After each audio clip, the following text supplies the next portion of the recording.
لە هەورامان گوندێک هەیە ژێرت بێژن دەرەی مەڕ بە سۆرانێژی چەمێشکەوتان و بە کورمانجیژی چەمێشکەفتان هەژمارە شکەفتان تێدا گەلێکی مەزنە سەد شکەفجی لێ دەرێ هەنە بدیمێنن گەلێکی جوان هونێوی گوندی ناس بکەن لێ ئەف گوند ji sala 1970 ve xelk lê dijiyan lê ji 2005 de êdî vala bû ew jî ji ber hindek sedemên cuda ji wê jî kêmiya avê û xizmetguzariyê û hişkesaliya ku çêbû.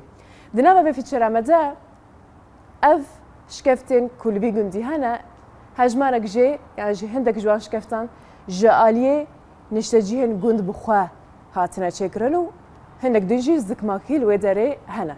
Di nava wî gundî de hene. Ez xwazim hûn bêhtir vî gundî nas bikin ku jê re dibêjin çemê şkeftan.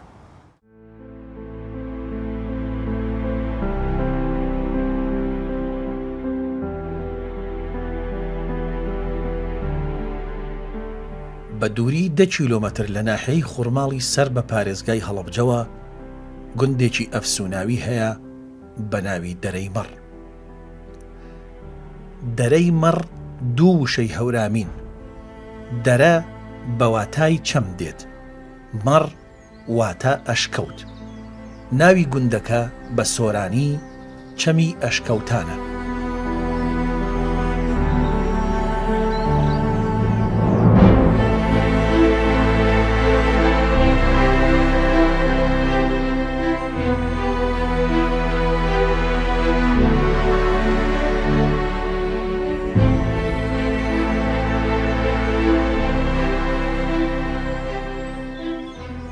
هەڵکەوتەیەکی جوگرافیای تایبەت و ئەفسوناوی هەیە کە دەکەوێتە چەمێکەوە لە نێوان دوو چیای بەرز و لە هەردوو بەری چیاکانەوە نزیکەی 100 ئەشکەوت هەیە. هەر ئەمەش هۆکاری ناوی چەمی ئەشکەوتانە. لە ساڵی 1970 170 ماڵ لەم گوندە ژیاون.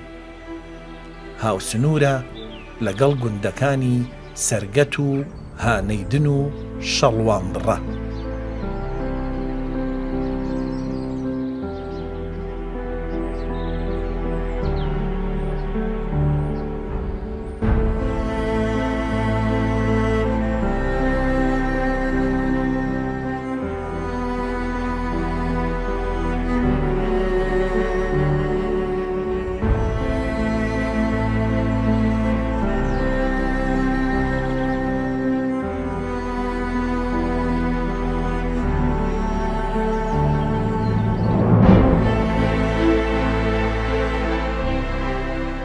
بەشێکی زۆری ئەشکەوتەکان سروشتین و هەندێکیشیان دانیشتوانی گوندەکە بە کەرەستەی سەرەتایی هەڵیان کۆڵیوە و وەک خانوو بەکاریان هێناوە.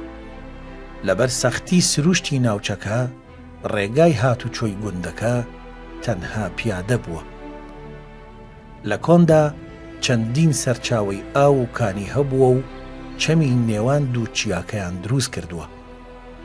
بژێوی ژیانی دانیشتوانەکەی تەنها ئاژەڵداری بووە.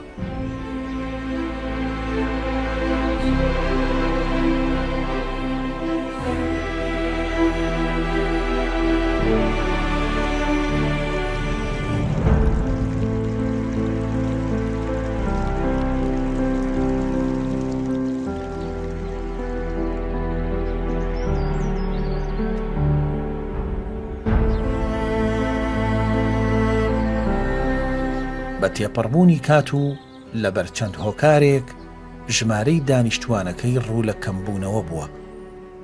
یەکێک لەوانە سەختی ڕێگاکە و هاتوچۆ بووە کە بۆ گەشتن بە گوندەکە دەبێت ڕێگایەکی سەخت و شاخاوی ببڕیت.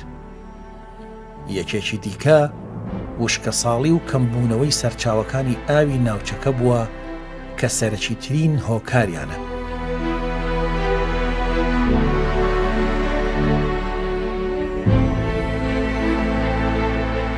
هەتا ساڵی 2003 تەنها دوو ماڵی تێدا ماوە. ئەوانیش کۆچیان کردووە بۆ ناوچەکانی دەوروبەری. ماوەی 20 ساڵە ژیان لەم گوندە وەستاوە و بەشێکی زۆری خانۆکانی ڕووخاوە. ئەوەی ماوەتەوە تەنها مزگەوتی گوندەکە و چەند خانوویەکە.